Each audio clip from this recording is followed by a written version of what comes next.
Kumain at mag-movie marathon naman ang trip namin ngayon dahil nga bukas is day off namin, Friday. Kaya naman bago ko ipakita ang lahat, intro muna tayo.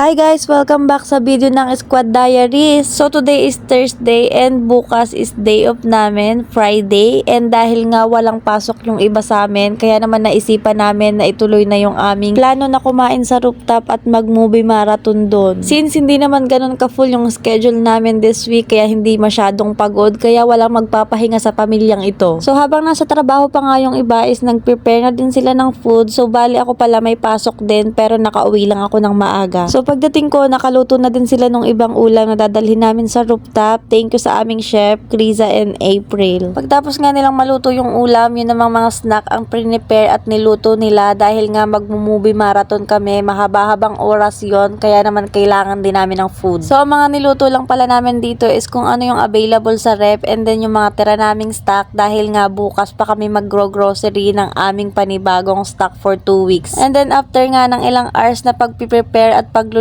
sakto naman na dumating na tong ibang may pasok and tapos na din yung mga gagawin, kaya naman nagpunta na kaagad kami ng rooftop. So nauna na pala kami sa rooftop tatlo, dala na nila yung ibang food and dala ko naman yung picnic mat and then nilatag lang namin para naman mas malinis yung paglalagay ng food. Madami nga kaming picnic mat kaya naman madami kaming nagagamit at kasyang-kasya talaga kaming lahat. Yung iba is hadiya dito and yung iba nabili. So after nga madala ng mga food dito sa rooftop is niready na namin para mapicturean na din, and in fairness ang dami pala naming naluto kaya talagang tatagal to hanggang mamaya. At dahil nga anong oras na, 10 PM na and gutom na nga yung mga nagtrabaho, kaya naman pagkatapos naming ma-ready, ayan, sinet up lang ang camera and then kumain na nga kami. At kahit nga medyo madilim dito sa rooftop is nagawan namin ng paraan dahil nga ginusto namin to kaya papanindigan namin to. So habang ang kumakain, nagkikwentuhan lang dyan kami and sobrang nakakabusog talaga and napakasaya ng mga ganitong banding namin dahil nga bihira kami lumabas. Hindi talaga pwede na wala tayong ganap this week, kaya naman magpaplano